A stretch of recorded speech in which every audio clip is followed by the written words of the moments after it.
Hey there guys, it's Red Skull here. So I'm starting a new series called Fallout Archives. So basically what this series is going to be about is I'm going to be teaching you stuff about Fallout. This week, this is going to be a daily series by the way. This week, or should it be weekly? No, I'm going to start off with weekly, see how you guys think. I don't know. You know, this is going to be like an educational thing. This will be daily. So, for today's episode, we're going to be covering, let's see, what should we cover? Hold on, let me just get out my educational materials. Let's see. You know what, let's cover the basics. Power armor. We all know that, right? Let's look at power armor. Yes, power armor. Or you know what? No. I want to actually look this up. Because that one's it's not that meaty. Let's look up, yes, perfect. Vault-Tec. The most uncivilized people in the world. Vault-Tec. Oops, I put Vault-Tec, my bad. Vault-Tec Corporation. Alright. So, the Vault-Tec Corporation was a pre-war company that designed vaults before the Great War. Okay, Vault-Tec Corporation was a corporation contracted by the United States government before the Great War to design and produce the Vault system, a vast network of complex bomb shelters. Right. Vault-Tec designed and constructed advanced technologies. It was a major military contractor before the Great War, and was such. Whoa, Joseph, messed up. Your red skull messed up. And okay, here you go. Before the Great War. And as such, developed highly experimental, advanced, and secret technologies. In time, Vault-Tec became so thoroughly integrated with top-secret military research done by the Pentagon that it had practically become a department of the U.S. government. The company still remained in private hands, but because of its strong connection to the American government, the principal personnel of Vault-Tec, its executives, top scientists, and engineers, and so on, had to be aware of the true purpose of the vaults and Project Safe House. Regardless of the American government's directives, Vault-Tec's high-ranking personnel had no intention of submitting to a lottery and living underground with a bunch of human cattle in the intentionally defective Vault-Tec facilities that they had constructed. Vault-Tec instead created their own private emergency shelter facility for their top employees and their families, removed from the larger Vault network and kept secret from the U.S. government. This facility is now known as the Secret Vault. Vault-Tec did not stop there. This secret private installation was used to research new, more advanced technologies that would benefit mankind in the midst of post-nuclear environment. This initiative included some extensive research with the Forced Evolutionary Virus, or the FEV, the results of which, unlike the government-controlled research on the virus's uses at Vault-87, was also kept secret from the government. It is known that FEV stored in the secret vault was highly modified in an attempt to achieve its original goals and also avoid sterility among those subjects infected and mutated by it. However, this modification proved unsuccessful. Other Vault-Tec projects that were intended for the corporation's own use included the development of their own robotic systems, a special biological weapons program, which were the results of probably the creation of a unique race of radroaches, and a variation of the variation of the death claw, advanced biomedical research on the effects of rapid cell regeneration, and even an attempt to create a model of power armor to be used by the Vault-Tec personnel. So next is going to be about Project Safe House and the Societal Preservation Program. Vault-Tec's most notable product was the Vault. Officially, the Vaults were part of Project Safe House, designed to protect the American population from nuclear holocaust. In actuality, they had a more sinister purpose, a project known as the Societal Preservation Program. The vaults could not possibly have saved the citizens of the United States from the ravages of a nuclear war or a viral pandemic. With a population of almost 40 million by 2077, the U.S. would have needed over 400,000 volts to protect every man, woman, and child.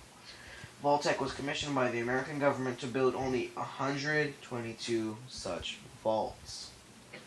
The true reason for the construction of the vaults was to allow the government to secretly study pre-selected segments of the American population, observe how they would react to the stresses of isolation, and how successfully they would recolonize the devastated Earth and stars after the vaults reopened.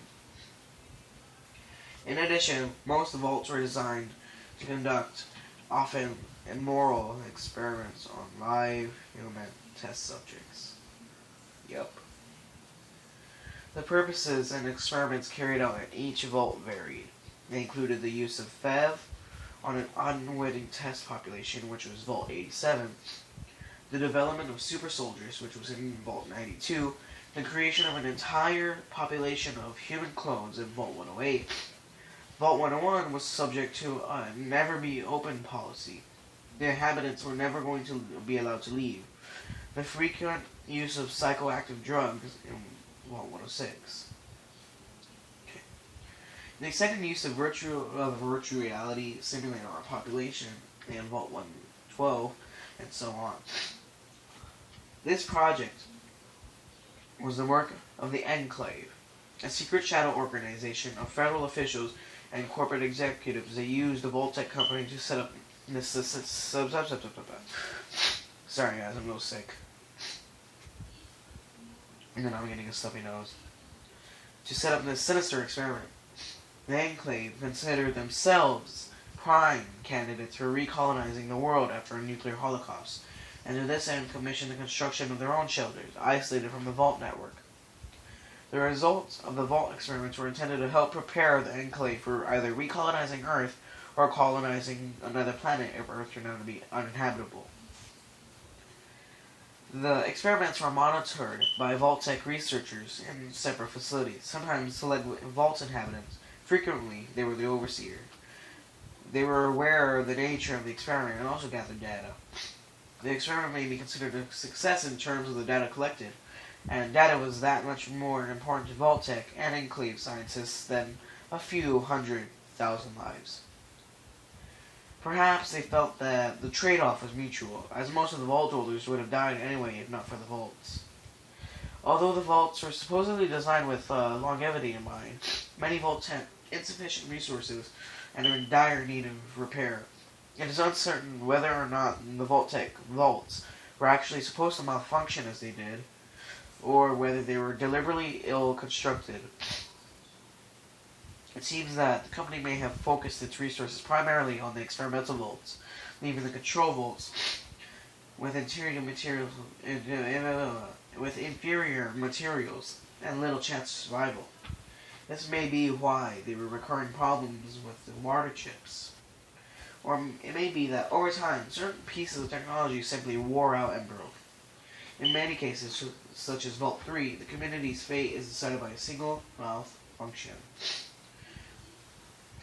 The only known vaults that continuously function successfully are Vault 101, Vault 112, and Vault 81.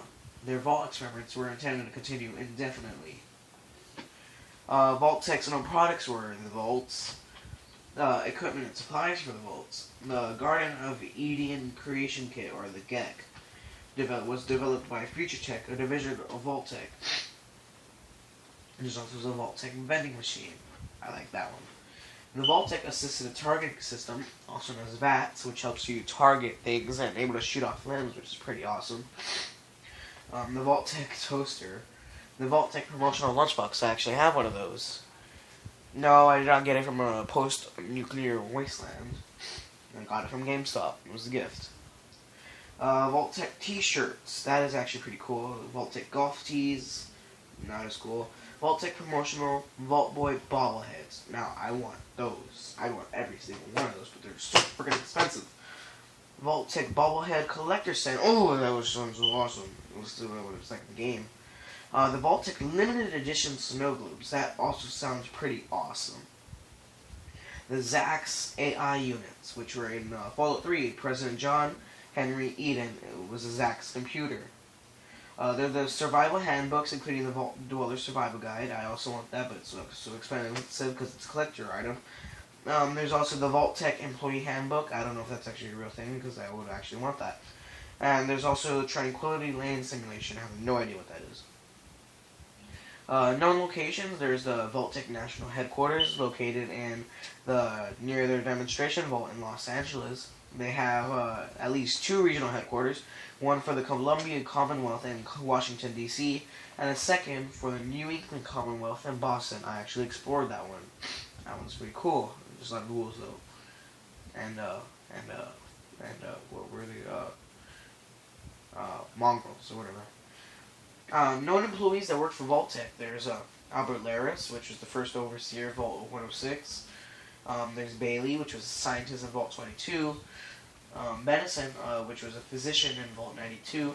There's Brody Jones, the first overseer of Vault 108. There's a calculator and artificial intelligence made up of connected human brains. It was intended as a post-war head of the Societal Preservation Program and oversaw all vaults. There's Carl Maynard, Chief Engineer of Vault 92, Daniel Coster, Engineer in Vault 87. There's Philo, Scientist in Vault 87. Giles Wollstonecroft, Assistant Chief Executive Officer. Harrison Peters, Scientist in Vault 22. Jarek Maddox, First Chief of Security of Vault 108. Joanne Strasser, PR Executive. John Bayless, Chief Scientist of Vault 92. Mathers, Scientist in Vault 22. Nathan Aragan, First Moral Officer of Vault 108. Parker Livingston, Recording Studio Supervisor of Vault 92. Peterson, which is a Vault 108 Scientist. Richard Rubin, Overseer of Vault 92. Stanislaus Braun, Head of Future Tech, Director of Vault-Tec Societal Preservation Program, and Overseer of Vault 112. There's the Vault-Tec Film Actor, the Vault-Tec Representative, which was a representative of Vault-Tec in 2077, who informed the sole survivor, or the player, that their family has been approved to move into Vault 111. He lives as a ghoul and good neighbor as of the year 2287. There's the Vault 101's original overseer. There's Wayne Merrick, Chief Physician of Vault 87. Zachary K. Jameson, the first Chief of Staff of Vault 108. And Zach Foxworthy, Engineer in Vault 92. It should also be known that the company is sometimes referred to as Vault-Tec with a K, or even Vault-Tex with an X. According to the Fallout Bible 0, Vault-Tec is the correct spelling of the C. Vault-Tec's phone number was 1-888-482-858-832 or 1-888-4-Vault-Tec. Vault-Tec's, okay. Their appearances were in. Vault-Tec has appeared in their vaults, and their other technology appear in all of the Fallout games. And, yeah, that's pretty much it, guys.